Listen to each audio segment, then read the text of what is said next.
Welcome to the official YouTube channel for the Colin Cowherd podcast. Go on, hit that subscribe button if you're new so you don't miss any of our great football content this season. Danny Parkins is the perfect guest today for this show. Not just because he enjoys a little parlay from time to time. From time to time. Yeah, like tonight. But yeah, like I love the Chargers.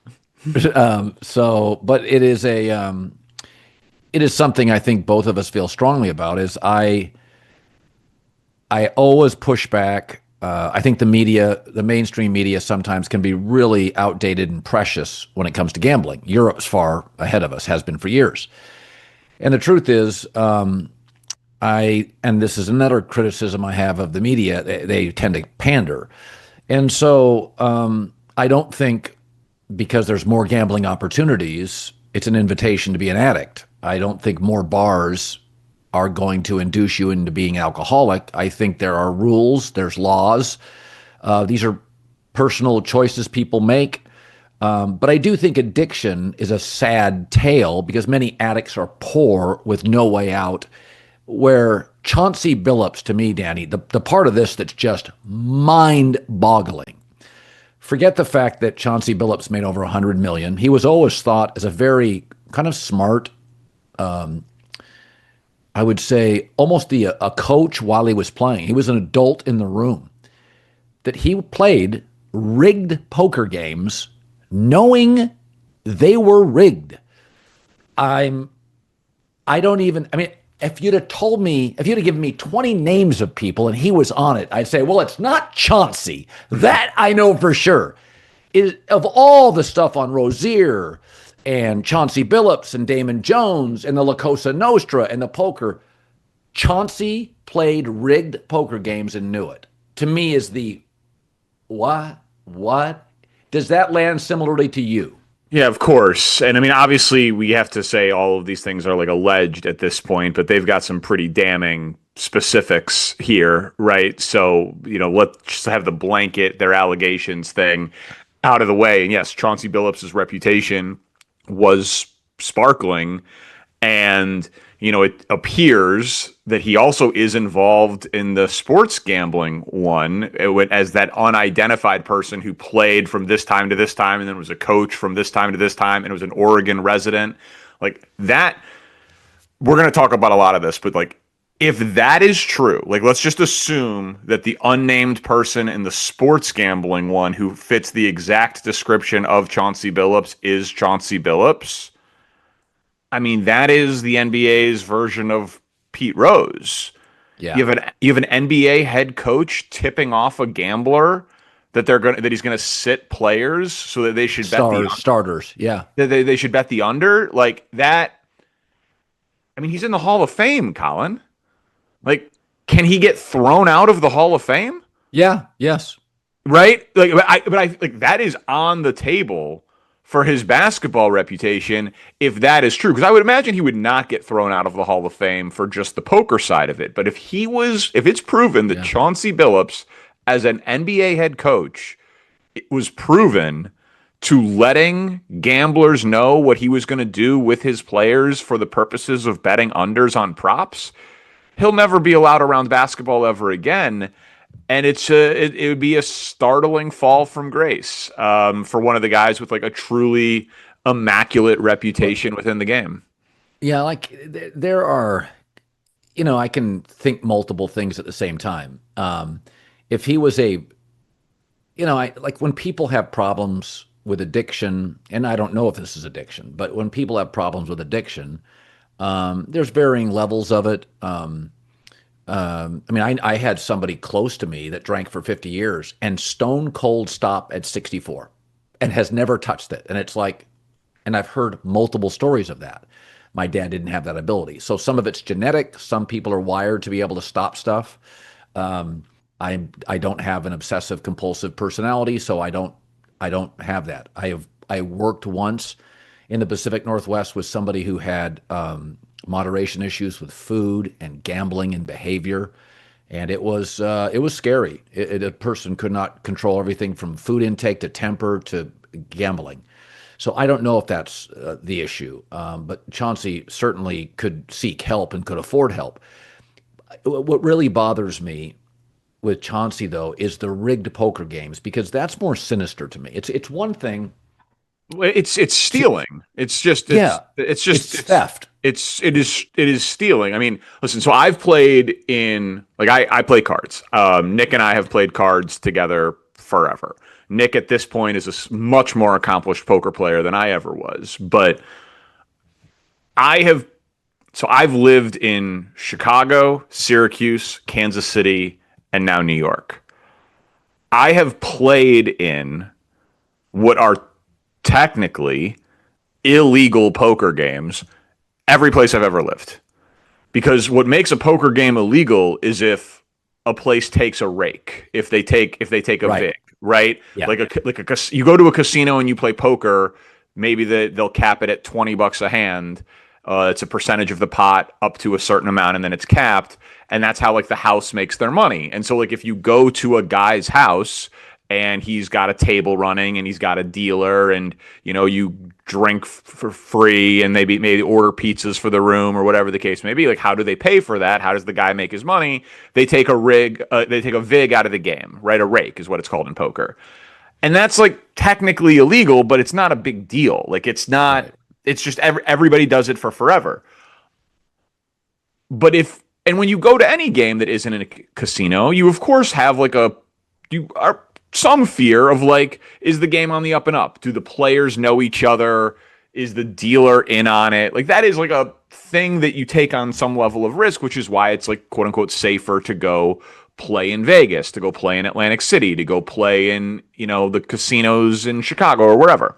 So that's where I would normally play. But I've found myself in these games before, and it's in the back of your mind, but it is what it is.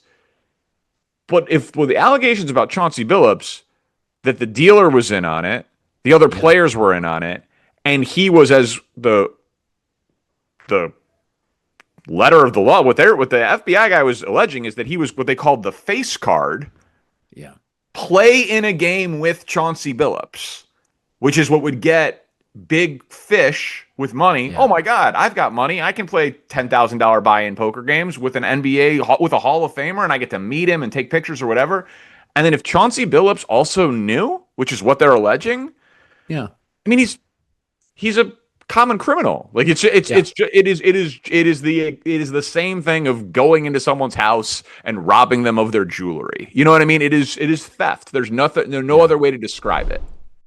All right, today's show is brought to you by our new presenting sponsor, Hard Rock Bet. They're a great partner. On Hard Rock Bet, you don't have to wait for week 8 to kick off to get in on the action. There's always something to bet on. If you haven't tried your first bet on Hard Rock Bet yet, there's still time for you to get $150 in bonus bets. If you win, just place a $5 bet. That's it, $5. If it hits, you not only get your winnings, but you get $150 in extra bonus bets. The NBA is back, which means it's time to shoot your shot on Hard Rock Bet. You're home for all the hoops action all season long. If you need a little help with your first bet, check out the streaks heating up inside the Hard Rock Bet Stats Hub. You can find live odds to bet on all of these streaks right in the Hard Rock Bet app. Download the Hard Rock Bet app today and make your first deposit. Yeah, it was, I'm much older than you, and my first job was in Las Vegas, and I came in there pretty naively to Las Vegas, and I covered Jerry Tarkanian. And Tark was always fully aware of the casinos. There were some, I could name a couple of guys that were around the program. One of the things Tark had, like, I remember this, like 40 free tickets. That's unbelievable. Like Jim Herrick at UCLA had like 4. Tark had like 40. And by the way, he would give them to a guy I know. We used to call him Tracksuit Tony. He would give him 35 of the tickets, 36 of the tickets, and Mike would sell those tickets and bring back, Yeah. And then there was another guy named Larry. I'm not going to say his last name. He had a big business on the side. And, there was always these feelings of these guys aren't, I don't know about these guys, but I knew the guys, they were fine. They were just like, guys around Tark, but there was always reputations. Tark hangs around and my take was, guys, they're not mafia members. Like they own businesses. They're just kind of, they want to be, Tark was the biggest celebrity, not named Steve Wynn or Mike Tyson in town. But there was a lot of talk through the years, and I just didn't buy into it because the only time I've seen Tark turn gray is when I brought up gambling, and he's like, it terrifies me. He just like changed personality. He goes, it terrifies me. And it was Tim Gergerich and those guys. And Lois Tarkanian, and they really educated the players. And then one day, the administration was trying to get Tark out, including the athletic director at the time, and a picture, a Sunday morning Las Vegas Review-Journal of Moses Scurry, Anderson Hunt, and David Butler in a hot tub with Richie the Fixer Perry. And so it was like, oh, program over. So that obviously the AD found the picture. They got it to the, newspaper. So I was suddenly I was a crime reporter. Right. And it just no fun. I'm like 29 years old. I want to talk Mike Tyson. I'm talking about Richie the Fixer Perry. And nothing was ever really proven. And I still to this day would defend that program to the ends of the earth on any of the gambling stuff. Tark constantly pled with his players to stay out of these casinos. But I think one of the things I said today is, since the chariots in Rome, mafia gambling sports, you just have to understand, it's not because it's now legalized. It happened to Henry Hill in the 70s at Boston College. Too many people are jumping to, see, this is the problem with, FanDuel. My take is, guys, my take is, you're really naive. In fact, I'd say it's more regulated now, and it's arguable it's more monitored now. My take is these stories are good, actually, because it fishes out the bad actors. Okay. There's a level of nuance to this as I see it. It is objectively true that the way that these players got caught, Jonte Porter, Rozier, like for tanking their unders, is because it was legal. Like it's the regulation is what allowed it to be caught on day one. If Terry Rozier's player prop of 9.5 points is posted, and normally that gets $2,000 worth of action across a bunch of $10, $50, $100 bets, and then one day there's mid 5 figures of action, that gets flagged and it gets notified. And the site, FanDuel, DraftKings, Hard Rock, whomever, and the league, their interests on that are aligned.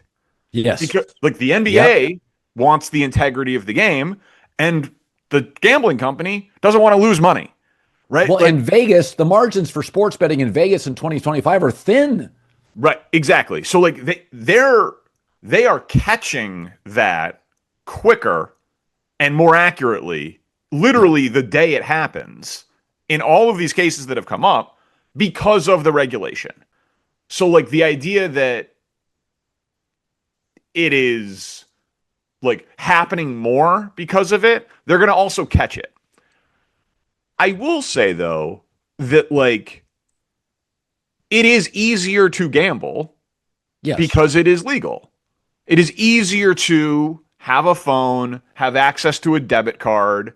Like when I started online gambling, when I was 15, 16 years old, it was like offshore, and you had to, it wasn't that high of a barrier of entry, but it was like, are you going to get paid? Do you have to buy a phone, like a international calling card to deposit? Did you have to wire money? Would your bank accept the check? It was a whole big runaround. Now it is just like much easier.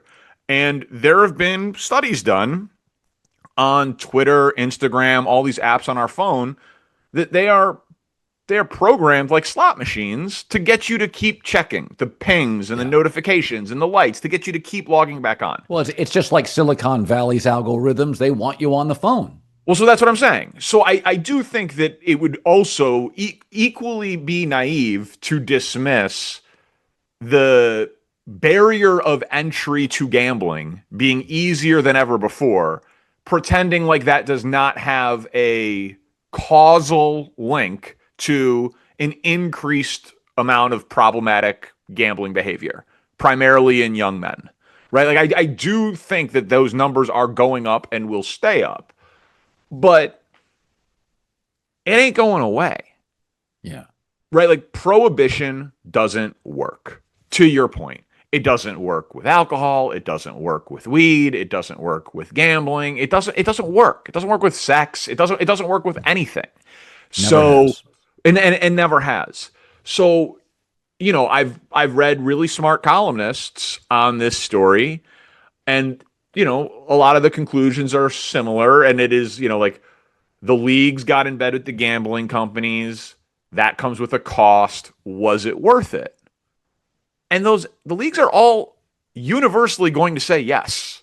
Yes. And like so these stories are going to happen, and it sucks. Listen, But Danny, I do think it is an unavoidable cost of the legalization of sports gambling, but there's no putting the genie back in the bottle. listen, Hollywood called Saudi Arabia money blood money.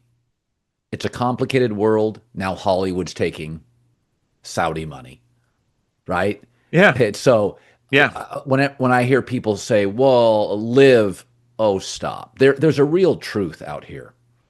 The Puritans are always people that don't get offered things. Chris Rock, you know, you're as loyal as your options.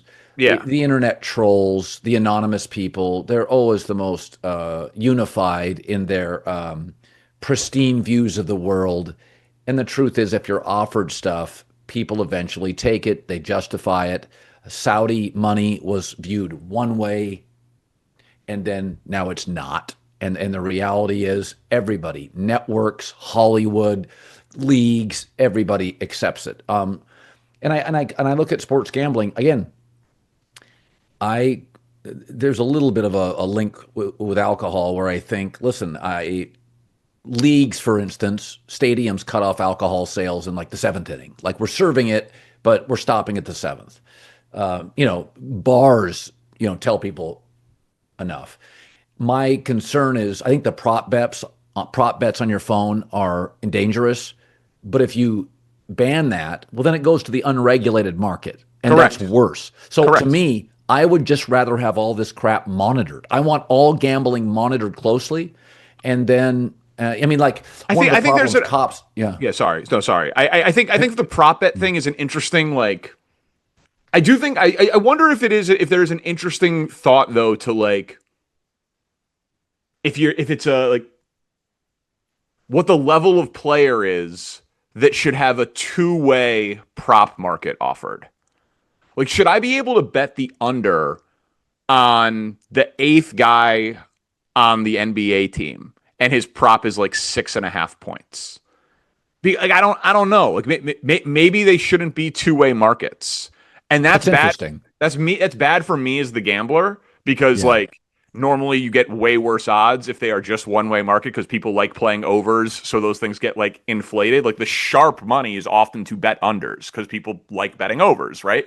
Um, but I do wonder if a potential solve for this is you can bet Terry Rozier's over, but you and cannot that's bet. it. But you cannot bet his under. That's Like, right. That's right. I think that that might be a Yep. way to help Yep. in the prop market a little bit, because it that is a legitimate problem. Like, that is a legitimate integrity of the Yes. game issue. And again, I feel like the leagues and the gambling companies, like, the gambling company might scoff a little bit. Like, that's going to cost us some money, and the league's going to say, deal with it.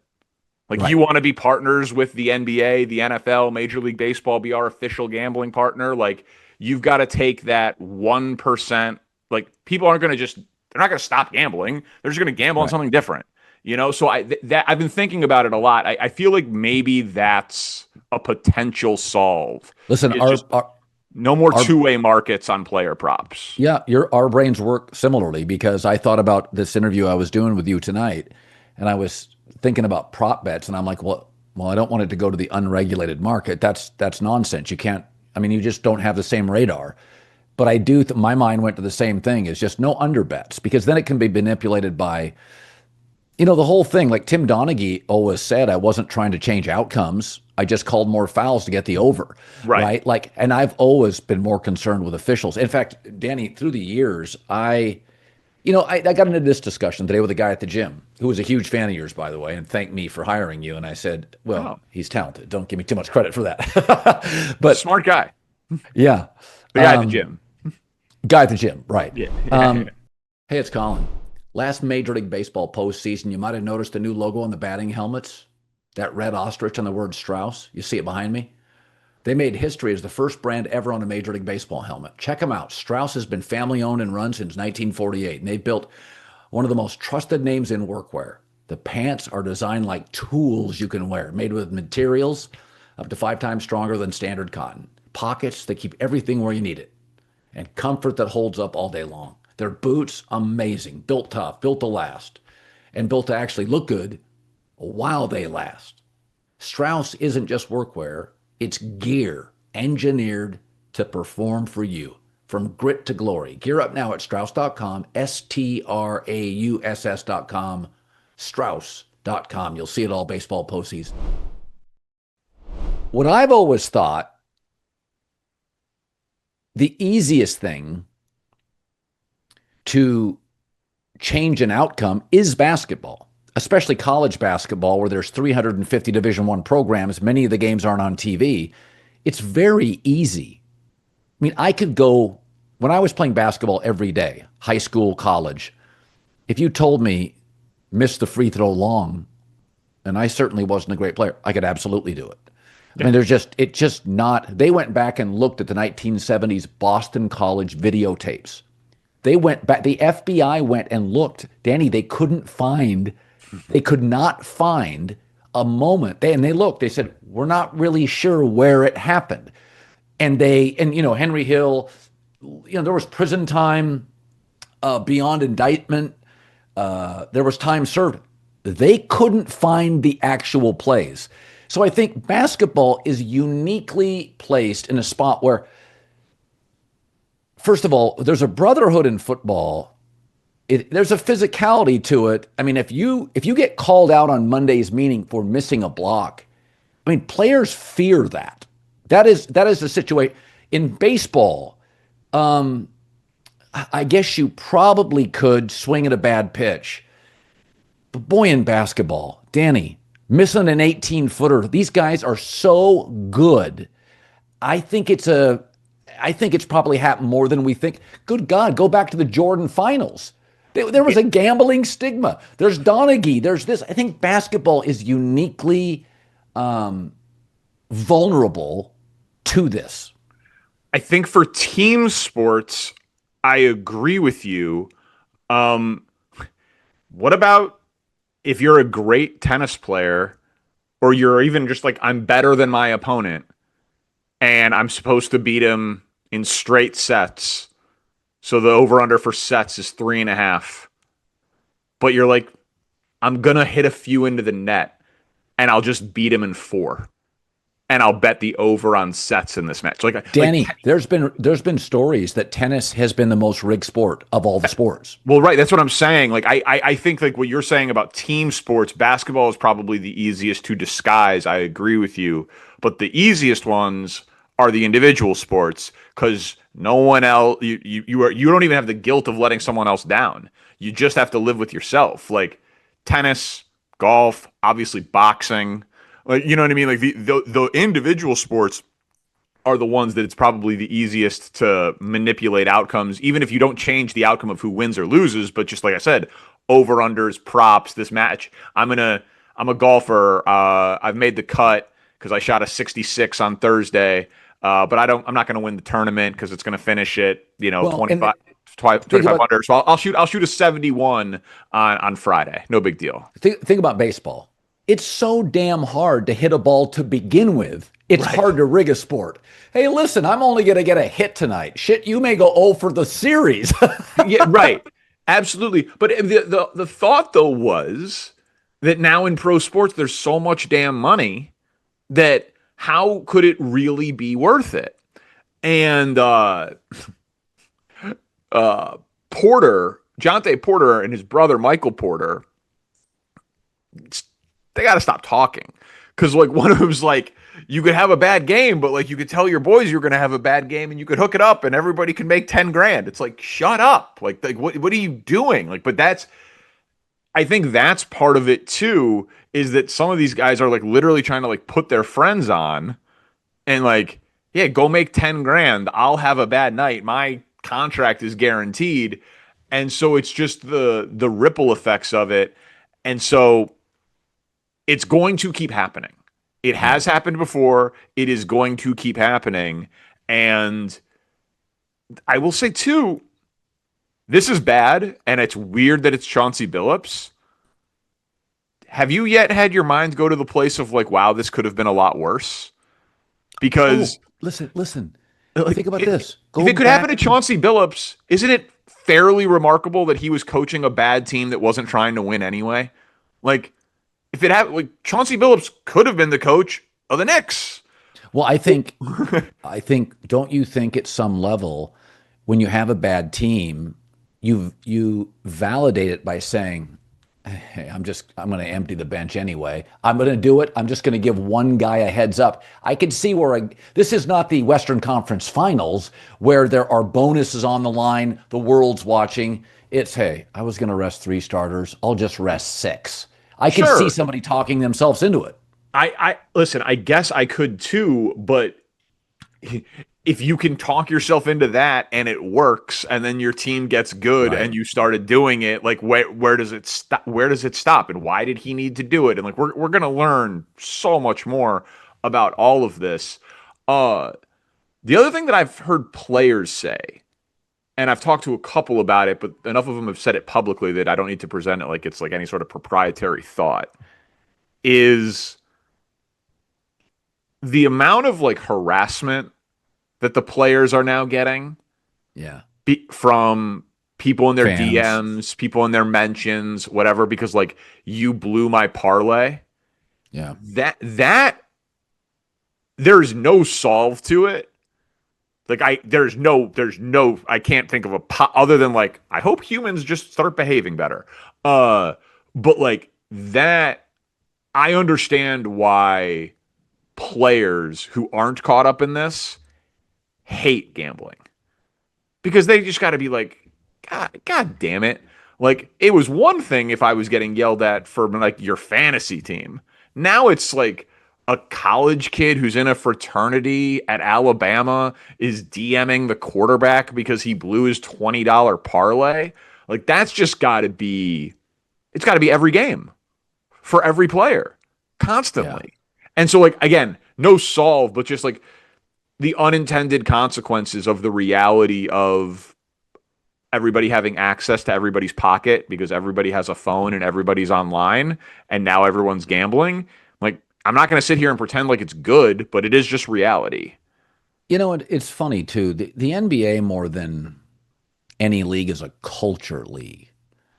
And that's empowered the league. I mean, I just look at the NBA. There's stories about Paul Pierce playing in poker games all night, getting up the next night and dropping 30. Yep. The legendary stories. Michael Jordan, you know, in golf outings, the day of the NBA Finals or Eastern Conference Finals. Yeah, playing blackjack in Atlantic City between games against the Knicks. Yeah. Well, and card games on the team flight. I mean, the culture of the NBA is less brotherhood and more individualistic. And guys take care of themselves and their friends.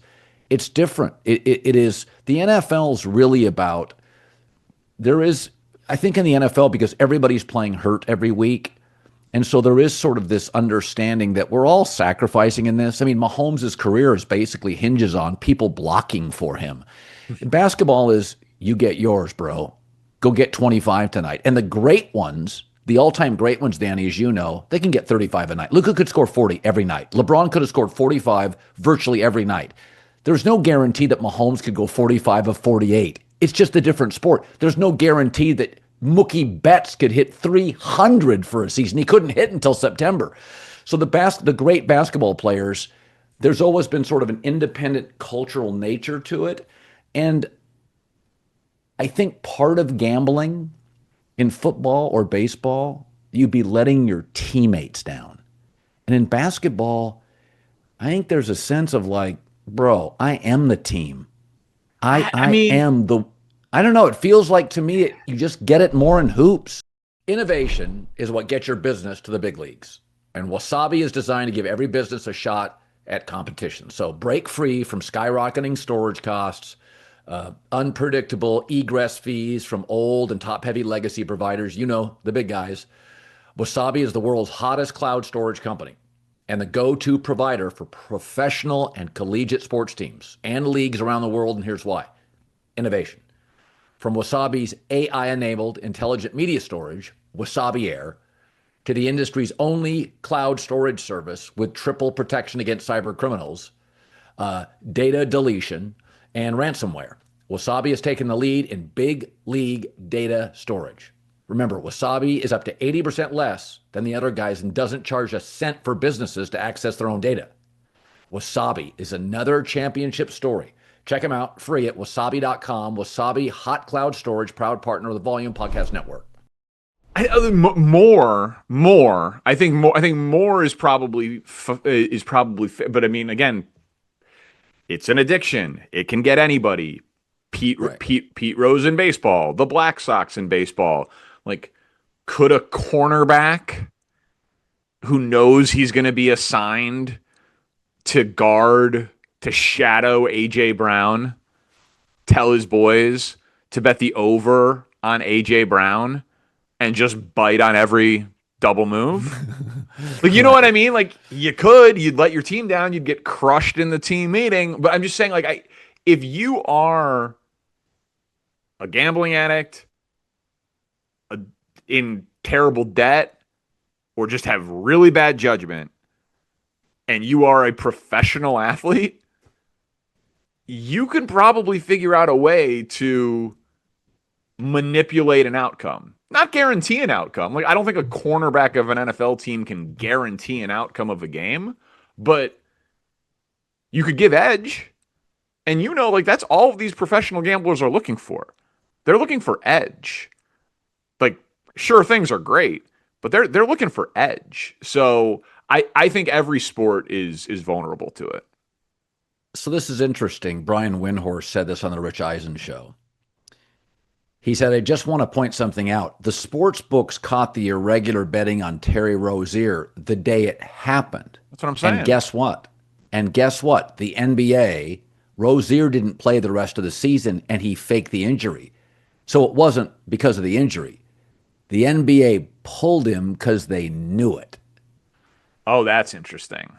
I mean, I knew that the leagues caught it immediately because of that, but I didn't even put that together about the injury part of it. So the NBA knew, they pulled him, pretend it's an injury. No, for the record, you saw the internet Rozier turnovers last year, I suppose. Yeah, of course. Yeah. They didn't make sense. It looked like AI generated. It was insane.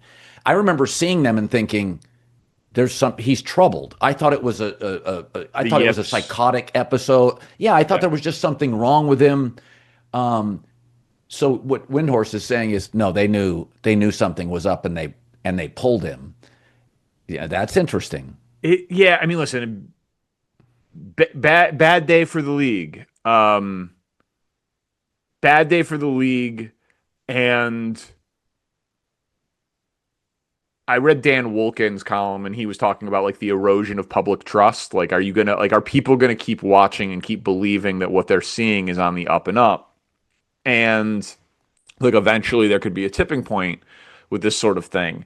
And of course, what? Isn't that over? I mean, I've been hearing I that agree. for years. I agree. I think that, like, listen, if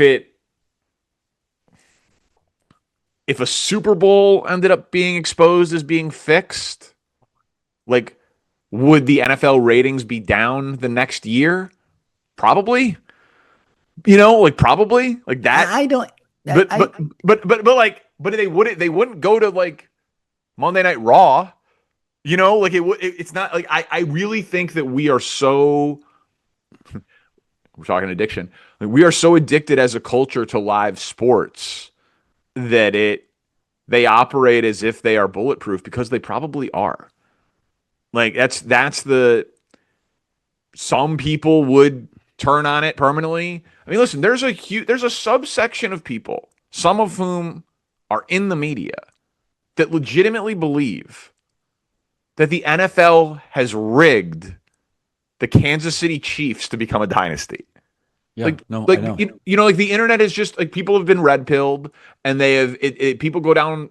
You can get any conspiracy theory confirmed by your algorithm, and so people believe that every call is rigged against them, and that's probably has gotten worse by gambling. But I don't think that people are tuning out because of it. No, You I, know, I like I agree. but it's just like gonna be a thing that people like us are gonna have to deal with in like, why aren't you talking about this, Colin? Why aren't you talking about the I'll fix give you being in for the Chiefs? It's like because it's not. I'll give you an example of something that I haven't talked about, and nobody really cares. But I'm sure there have been people that question it. The Pablo Torre, Kawhi Leonard, Steve Ballmer investigation, Oh yeah, here we go. and the reason I haven't talked about it is I don't care. The Clippers are not a topic on LA sports radio. In LA, it's Dodgers, Lakers, Rams, USC. The Clippers aren't a top. So I'm as a syndicated host, nobody cares. Secondly, remember when LeBron had those comments about China and everybody killed LeBron and I didn't cover the story. People said that's cowardice. And I'm like, it's bureaucracy. Nobody cares. That's not a good topic. 90% of what I do, I think I'm a great topic selector. One of the things I found through the years, NCAA stories, the audience doesn't care. They know they're incompetent. The Kawhi Leonard, I think Pablo Torre's great. We looked at hiring him at the volume. I think he's terrific. But it's the Clippers. Kawhi's an enigmatic, nonverbal, unlikable star. The Clippers are the second, they're about the eighth most popular sports topic in the city in which they are based. And it's complicated. It's a complicated story. But I like what you said about Pablo. Like my guess is you wish that podcast was under the volumes umbrella. I think it's made for podcasting, not made for broadcasting. Right. But those are two separate things. That's right. Like it not being a topic for you and your audience and your TV and radio show is like a totally reasonable like editorial choice by you. But since you brought it up, fascinating story. Like between Yeah. you and me, right? Just like if no one else was listening to this right now, between you and me, if we were having a cocktail, be like, holy shit. Like there's something there, you know, like he like Listen, it Joe is interesting. Rogan, Joe Rogan has topics you could never put on TV or radio. Correct, of course. Yeah, And then absolutely. I'm in my car for 40 minutes. I'm like, lizards are fascinating. yeah, You know? yeah. So it's like I every day choose stuff I can talk about in 8-minute segments. So one of the things about this morning when I woke up and saw Terry Rozier, I'm like, Jesus. So I first thought, am I into this because I used to work in Portland? And then I'm no, like MVP, head coach. I thought he was just in the poker part of it. Well, at first it looked like he was, and then Yeah. when people actually got to read the dozens and dozens of pages of the thing, it was pretty clear that he's not just linked to the poker thing. But I don't think I really, I think all of us bake in. We don't trust our government. We don't trust politicians. We hopefully we trust our partners. Yeah, But I think nobody wins. Leagues don't win. Vegas doesn't win. The sports books don't win. The teams don't win if there is rigged sports. And they all sort of patrol it. You can control it with proactive protection, signage, lectures, symposiums, severe punishments. or you can do it by finding it post investigation, right, or post action. So what I always tell people who think about the rig stuff, I'm like, if you would have picked the NFL to be rigged, would you have picked the two New York teams to be unwatchable for a decade? Right, of course. And then Green Bay and Kansas City, the Colts are the surprise of the league. All these tiny markets. Right. Baltimore's always good, and New York's always bad. So I think fans are prone when they lose a bet to think it's rigged, and that's why that chorus is always ready and willing to fire. Yeah, and I think also I forget who the stand-up comic is, but he's got a hilarious bit that comes up in my algorithm, making fun of people who believe in every conspiracy theory. But he's like, I also judge you if you believe in no conspiracy theories. He's like, you think the government's batting 1,000? Like, and so like again, it's a very funny punchline, and so like was there something with the lottery to get Patrick Ewing to New York? Maybe. Like maybe there was back in the 80s, but like do I think it was rigged for Cooper Flagg to go to Dallas? No, I don't think that Adam Silver and Ernst and Young committed felonies to like commit fraud, right? But like I think that like there's always like whenever a tragedy happens, there's immediately a cottage industry saying that it was a conspiracy. Now it's time for this week's Redeem Team member, brought to you by Hulu's Chad Powers. This week it's Devontae Adams. 3 touchdowns in London. Rams crush the Jacksonville Jaguars. Adams became the second player to have 3 touchdowns in an international game. He and Stafford were dialed in. Chad Powers is now streaming. New episodes Tuesday on Hulu and Hulu on Disney Plus for bundle subscribers. Terms apply. So this was an interesting, to me, interesting journey with Tim Donaghy, because I read a lot about it, and I brought him on my show before, and I think Tim Donaghy confused rigged with a human condition. So he would say, well, if this guy was officiating, he always gave the veterans the call. And I always use this. I officiated for 3 years in college. $8 a game, child of divorce. I ate because I officiated 4 intramural games a night. And I'm not joking. I believe you. I took it very seriously. I believe that too. I really did. I got to I remember the guy that ran it. He's like, you could be a professional official. He goes, you really care? And I'm like, yeah, I mean, these guys are working hard. I'm going to beers and I'm at frat parties with these guys. I don't want them to hate me. I want to be a pro. And one of the things I always found with basketball, Danny, I always rewarded the more talented player, because more talented players always got the first step, jumped 3 inches higher, and the other players were always reacting to the better athlete. And so during the Tim Donaghy thing, I was like, yeah, the veteran star players do get the call because they're better players, and they do get their ass in the right spot and their elbows and the angle. And so my take was always, Tim Donaghy thought there was lots of guys doing it, and my take was, no, Tim, that's the humanity. If you go look at baseball umpiring, Danny, and I really looked into this because a chapter I wrote in one of my books, there were umpires that were pitcher umpires. Curt Schilling talked about it. He's like, yeah, this guy's had 6 no-hitters. This guy's had none. Some guys gave you the corner. Is that rigged? Curt Schilling used to keep a book on umpires. He's like, this guy will not give you the corner. This guy will. This guy gives you the inside strike. This guy gives you the high strike. Herm Edwards told me this one time. He goes, there are officiating groups in the NFL that do not call PI. Like, you can grab and push, and they're very, very willing. The lead official it's an old school guy that likes physicality. I think sometimes we think that's rigged, but everybody knows in all these sports, there are officials, there was, it could have been Steve Javie, was always good to road teams. He was like, and that was Steve maybe overcorrecting. I think it was Steve Javie. Thinking he was impartial. Yeah. Yeah, Tim, some of these officials are like, I'm not going to be, because of proximity of fans, I'm not going to be a homer.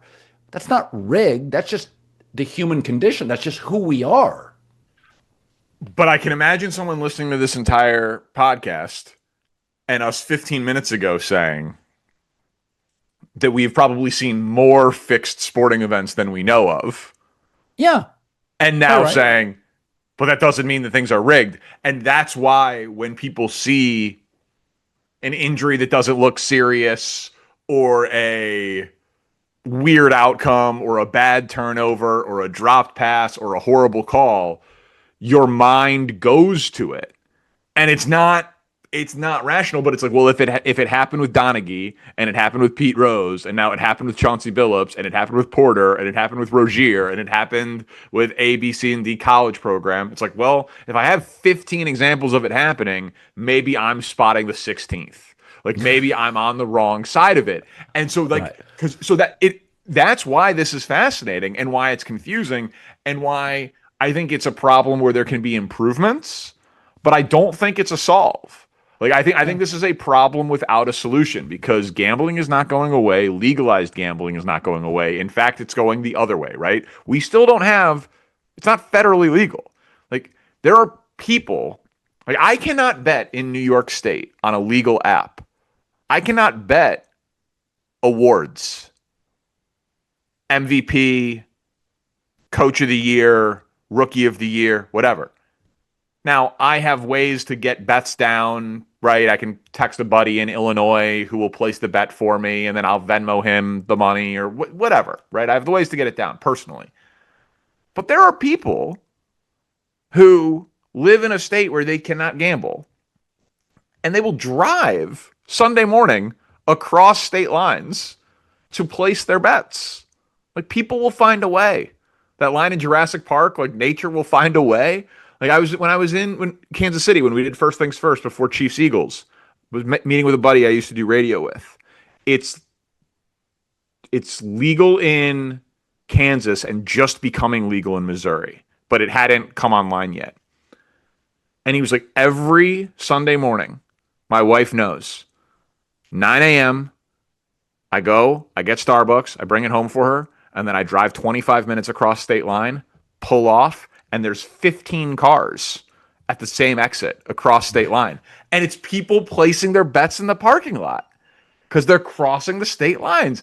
And it's like, is that addiction or is it entertainment or whatever? But the point is like, it ain't going away. And now Missouri has it legal, so my buddy doesn't have to drive across state lines anymore. Yeah. And so if I want to make a bet on, Giannis for MVP and I can't do it in New York, I'll just text a buddy. I'll find a way to do it.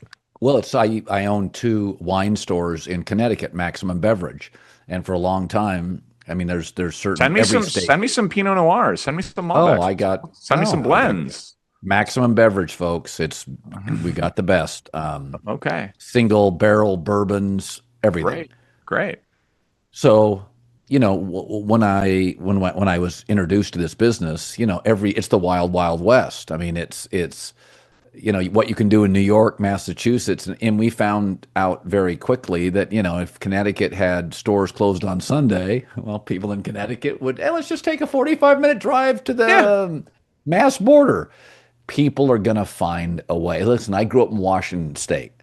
I don't know how it happened, but pot was plentiful in my town from the time I was 12 until the time it was legalized. It's just, there's a lot of plants. Everything grows in the Northwest, and there was pot everywhere.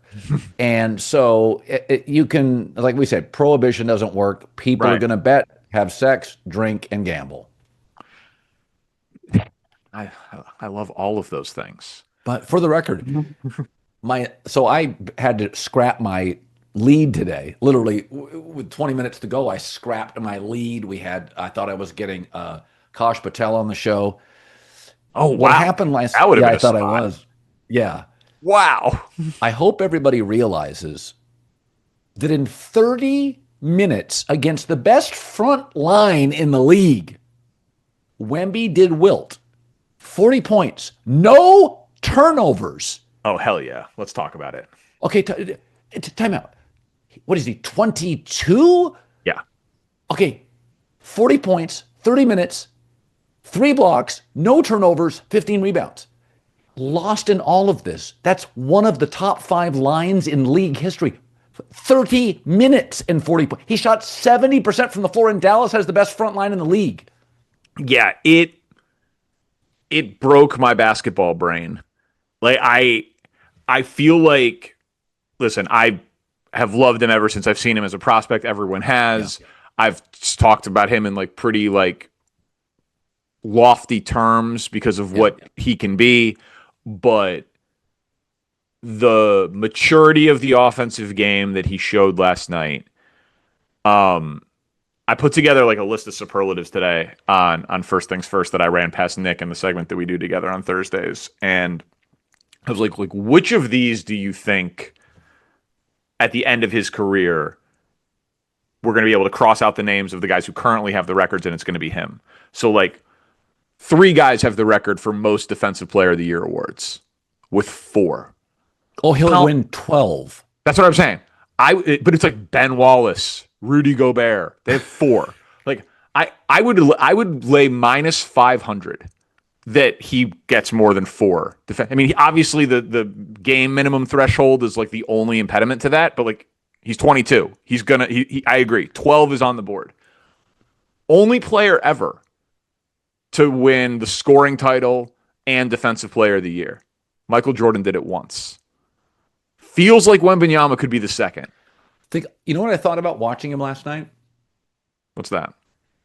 I always had this feeling that if you did a one-on-one tournament, Michael and LeBron, Kevin Durant would be Yeah. up there. The bigs, Giannis would be good, but he doesn't have the ability, because there would be three in the key to make it fair. I looked at that and I thought to myself, I'm not sure how many points LeBron in his prime would score on Wemby. I'm not sure. He blocked a shot. He got a rebound over Derek Lively last night. And Jay Billis said it. Lively 6'11". He looked like a sixth grader. Right. He blocked a shot. These guys that are 6'10" and long, they turn around. Wemby moves off his player. He's blocking the ball near the elbow, somewhere between the wrist and the elbow. And I think to myself, if you added 6 inches to Kevin Durant and had the same quickness and a little more length, I'm watching him and I'm like, I'm not really sure how you defend it. You don't really defend this. No, you don't. You don't defend it. And like I've been thinking about it like basically all day. Like I think we're gonna just see things that we've never seen before that we're not even gonna fully realize what we're seeing. Like he did something last year that I like demanded we get into breakfast ball because I'm like, I promise you no one cares about this game, but I promise you no one's ever seen this. He shot a 3-pointer and it was like, he was like fading back a little bit on the three, like a pure jump shot. Like he wasn't like running towards the hoop. He shot a normal 3-pointer and he could tell off his hand that it was long. So he lands from the jumper and charges and he tip slammed. He put like a putback slam his own missed 3-pointer. Like we've seen that on free throws, but on a 3-pointer, it was insane. And Yeah. I just think we're gonna like, did he take 2 dribbles from half court and dunk? Like like, I think we're gonna just like start to like Yes. recap. We're gonna have to like recalibrate what Yeah. is actually possible. That's Mike. There's a story about Mike Krzyzewski, and I think Mark Few was there and Jim Boeheim. It was Olympic basketball, and it was one of their first looks at LeBron playing in a practice. And I had heard this story. I don't know if it was from a friend of Jay Billis or it was somebody and I like, by the way, Jay Billis on Pro Basketball. I think he does a good job. I really do. I think he really Clearly cares. Like he clearly cares. he does his homework. He keeps it to the game. Yeah, he's very good. Yeah, Jay's really good. And I think it was a friend of Jay Billis that told me Jay had told him they were doing a practice and Krzyzewski was at half court, kind of arms folded, sitting back on the bench, and there was a loose ball, and LeBron picked it up full steam, swooped in to pick it up, and dribbled twice and dunked it. And Krzyzewski just was beside himself. He's like, that's 6 dribbles, maybe 5 with Jordan. And it was, to your point, like Krzyzewski was taken back by it. He turned to the Boeheim or Few or both and just went, what did we just watch? Steve Right. Kerr, through a friend, told a story. One of the first times he had to face LeBron, and it was just like, I give up. I don't even know, but whatever. Like, oh, what do you want me to do? So I think Wemby similarly. I just I was watching with my wife. I said, see that guy in the shoes that are the bright shoes? I see he'll probably be the best player in the league this time next year. And I said it today. Luka and SGA can't dominate a game on the defensive end, and Giannis can't shoot, beyond 16 feet. Jokic is a more complete offensive player, moderate mid defensive player. By the All-Star break, I mean, Jesus, Danny, 6 more games like last night. Is he the second best player in the league? Yeah, I mean, like it. So I think that this is it. It all depends on how we define this. Like, I always define that question by like the literal definition of what that means. Like a scout's eye, like the best basketball player. Yeah. Basketball people and media, really just, and not just basketball, because I think we do it in football too. We like I don't think Tom Brady is the best quarterback because he is the most accomplished. Sure. He is the GOAT. Yeah. But best quarterback is not GOAT to me. Yeah. Like Yeah. because it's like a scouting term, right?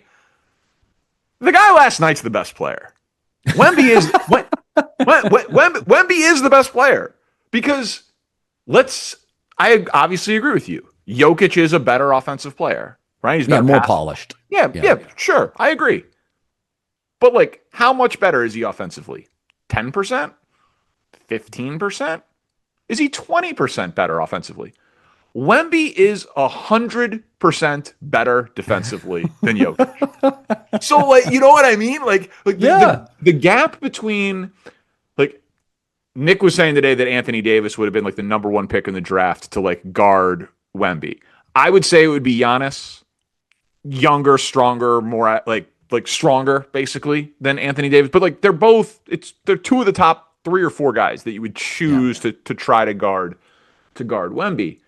But so like the gap between Wemby and the second best defensive player in basketball is the Atlantic Ocean compared to the gap between Jokic and the second best offensive player in basketball. Right. Right? Like, so he's incredible. But in basketball, we usually say like, you have to do it in the playoffs. You have to win an MVP. You have to win a title before you can have like the best player alive title. I don't agree. Like I'm the same way. I personally am like Aaron Rodgers in his prime, Patrick Mahomes in his prime. They're better than Tom Brady or Drew Brees. They're not yet more. I mean, Mahomes is actually now more accomplished than Brees, but like, you know what I mean? Like they don't have more yards, whatever. But that guy last night, he's going to have a quadruple double this year. It's only happened 4 times in the history of the league. It would not surprise. No one's ever done it more than once. David Robinson did it once. Hakeem did it once. It would not at all surprise me if Victor Wembanyama has multiple quadruple doubles this season at 22 years old. Well, it's almost like in Hollywood. You don't have to win an Oscar. I mean, I can remember remember the movie Capote? Yeah, of course. Philip Seymour Hoffman. Yeah. And I remember watching that movie, and he was in Boogie Nights. Everything he was in, he was great. Yeah, he's But incredible. I remember watching that and thinking, oh, that's the world's best actor. If you go back and watch Capote and you look at Truman Capote's personality and what he did, it doesn't sound anything like any other character. And I remember watching it and just thinking, it doesn't matter if he wins an award. That's the best performance of the year. I don't even know. And so, like, I see this all the time in sports where I'm like, and we've seen this in tennis. Like, Federer was the most profound, but, you're watching the Djokovic at some point that was younger, and you're like, well, that's the more ferocious player. That's the more intimidating player. His winning points are more impressive than Federer. Federer is just like Brady. He's efficient. He's smart. He has this capacity to play his best on the very best points, but he loses many points. So I agree with you. I think I watched Wemby, and I didn't say this on the air, but I thought, if he did that game like 2 more times in a week, you're like, that's the new standard. Well, that's the Yeah. best player in the league. Well, no, right. And listen, it is, of course, possible that they keep his minutes low all year and that the offensive efficiency cannot sustain at that level. Like it's possible that that's not like a majority opinion by the end of the year. But like, unless he gets hurt, Yeah. I legitimately think he will win the next 10 Defensive Player of the Year awards. Like, Yeah. I'm not. I think every year he plays the 65 game minimum into his early to mid 30s, I think he will win the Defensive Player of the Year award every single year. Yeah. And then if you're a top 10 offensive player and the Defensive Player of the Year, you're the best player. That's just how it works. I'm sorry. It is a two-way sport. Like, offense is more important than defense, but like how many shots do you think he altered last night? Or how many shots do you think people didn't take because he was there last night? Like, it's because he's like, It's oh, like he had 3 blocks, but he had to have altered 12 shots, 15 It's like, shots. how many times did Deion Sanders get attacked in his prime? You just threw to the other side of the field. So Right. it's like, people are like, well, he only had 12 interceptions. It's like, that's because nobody threw to his side. His interception percentage based on targeted throws was through the roof. Yeah, you have to watch the game. Like, you have to watch the game to be like, oh, a 6'9" dude is dribbling into the paint and then retreating. Like, that doesn't happen. They all try to get fouled. Like, they all try to just jump over someone because they're 6'9" and the other guy's maybe 6'11". No, he's 7'5" and doesn't foul. Like, it's unbelievable. And I know people keep wanting to give them Giannis. That would be insane, obviously, if Giannis and Wemby played together. They would win the title this year. I wouldn't screw up I think between Stephon Castle, Wemby, their recent draft picks, Dylan Harper. Their starting 5 is excellent. Yeah, I mean, I think I could see them trading De'Aaron Fox. Like, Yeah. if Dylan Harper is what NBA people think he was going to, like, I had an NBA person tell me that they could not believe, like, he's like, people are underselling the fact that they got the second pick in the draft. Everyone's like, oh man, it would have been amazing if it was Cooper Flag. Like, yeah, they're like, Dylan Harper's going to be awesome, and he had 15 points last night in his NBA debut, and like, looks smooth. Like, well, you notice if that's a real player, they're going to be great this year. So the last couple of drafts last year's draft was very good. 2026 NBA draft is supposed to be great, and 2 things are converging. The NIL money, American college programs are buying the best Spaniards. They're buying the best European players. Yeah. So you're getting about 10 to 12 European players that were not in college basketball 3 years ago. Also, about 6 to 8 guys are staying in college 1 more year. Did you see the story, those Izzo comments about the kid who went from the G League to college? Yeah. I don't know how that doesn't. Oh, so like, can LeBron go play 4 years at Duke? Like, I'm confused. Like, I know that, like, you can get paid internationally and you can get paid in the G League and you can get paid in college. Like, technically you have eligibility. So what's the difference? But like, come on, we got to put a cap on it somewhere. Like, I don't understand. Like, Right.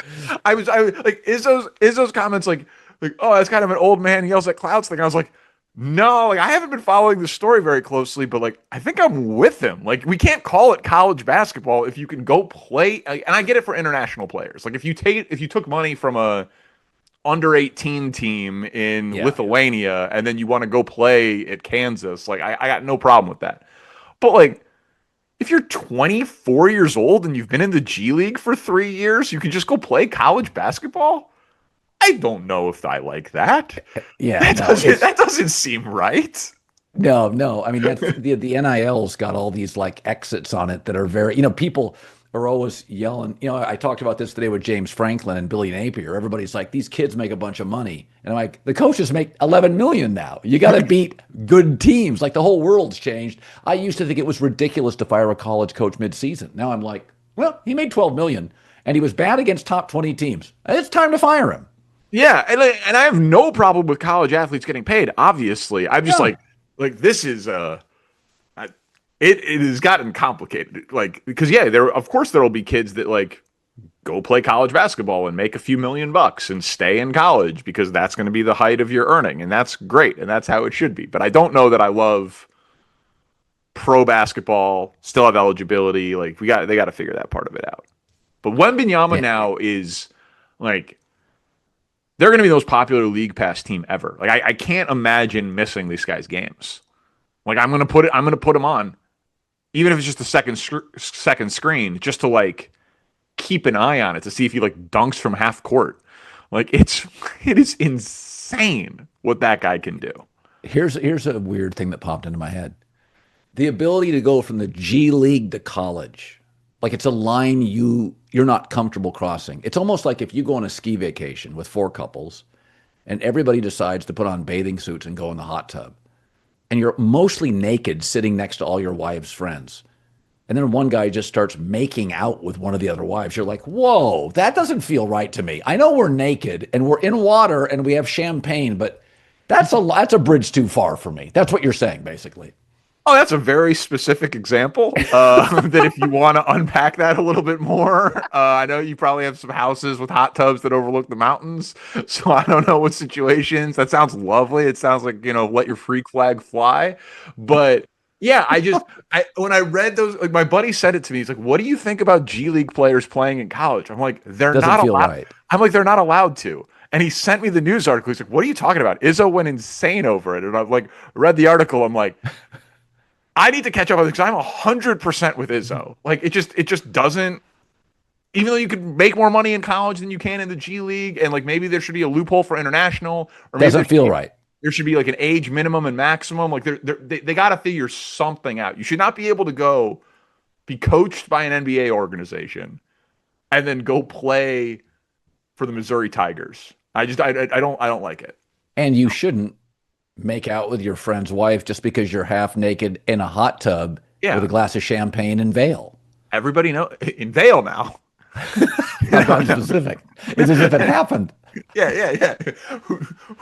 Hypothetically speaking, that at the Four Seasons in Vail. Yeah, the Four Seasons, and it was Dom Perignon, and there were too many strawberries with chocolate on them, but it was the white chocolate, so you understand, right?